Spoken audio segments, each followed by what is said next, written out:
Pointe-Noire est une ville de pure création coloniale. Cette ville est très neuve parce qu'elle date que de 1921. Et pour qu'il y ait cette ville, il fallait que le colonisateur puisse prendre des décisions capitales. D'abord, construire un chemin de fer et on puisse construire un port.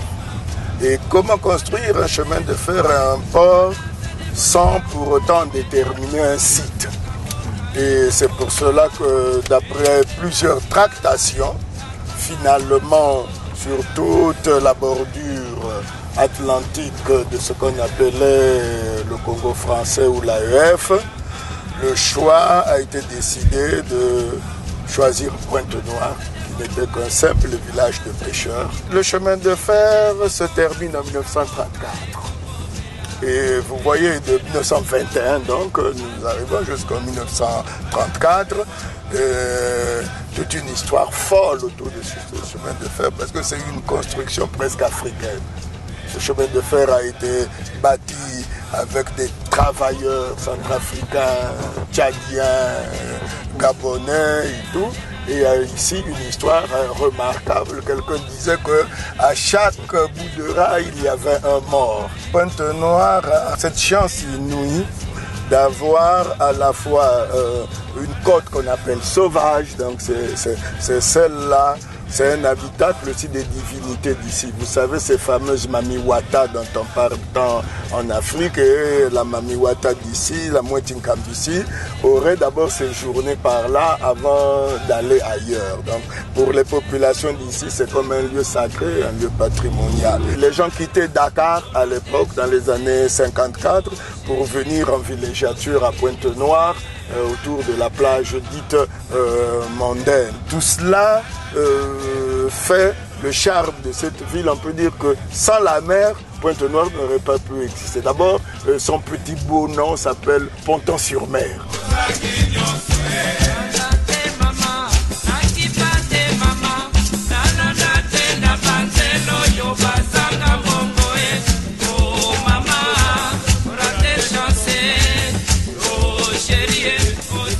Les premiers à découvrir ce site, c'était des Espagnols qui ont appelé ça Cabo Negra. Après viendront les Portugais qui ont dénommé cette ville Punta Negra. Et enfin les Français Pointe-Noire, c'était à cause d'une roche noire qui existait non loin des phares de Pointe-Noire. Et ces roches noires préfigurait déjà le pétrole qu'il y avait dans cette zone. Donc c'était des roches bitumeuses. En 1921, rien n'existait encore ici. Et donc Antonietti a été l'un des bâtisseurs de cette ville. Et vous aviez d'autres lieux, ce qu'on appelait l'architecture néo-normande. Vous voyez, vous avez des tuiles ocre.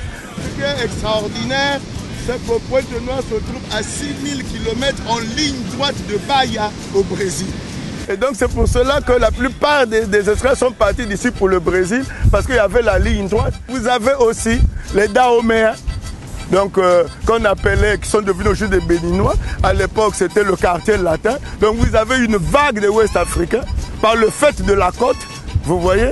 On peut quitter Dakar jusqu'ici par la mer. Donc ils sont venus ici et qui ont développé, font exploser l'économie, un certain nombre de métiers. C'est une ville fraternelle où les gens ont aboli un certain nombre de frontières qui aujourd'hui créent des problèmes en Afrique. Et on est heureux d'être ponténégrin, parce que ce qui caractérise le ponténégrin, c'est la dolce vita. Et c'est pour cela qu'on est content d'y vivre.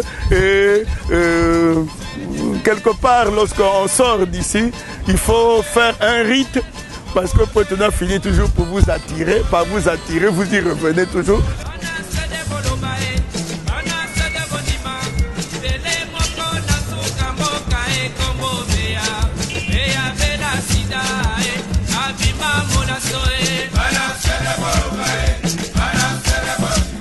Jusqu'à Brazzaville, 510 km de chemin de fer. C'est la copie conforme de la gare de Deauville en Normandie. Et cela lui donne un charme désuet qui fait que ce lieu soit un grand lieu de visitation pour tous les Ponténégrins. Lorsque nous allons descendre, nous allons prendre le boulevard général de Gaulle. Tout simplement, quand il a eu la guerre, de Gaulle a compté beaucoup sur Pointe-Noire dans le cadre de l'effort de guerre. Vous savez qu'il fallait envoyer non pas seulement les tirailleurs, mais il fallait aussi envoyer toutes les matières premières. Et les matières premières ne pouvaient passer que par le port de Pointe-Noire, d'où il fallait sauvegarder la ville de Pointe-Noire.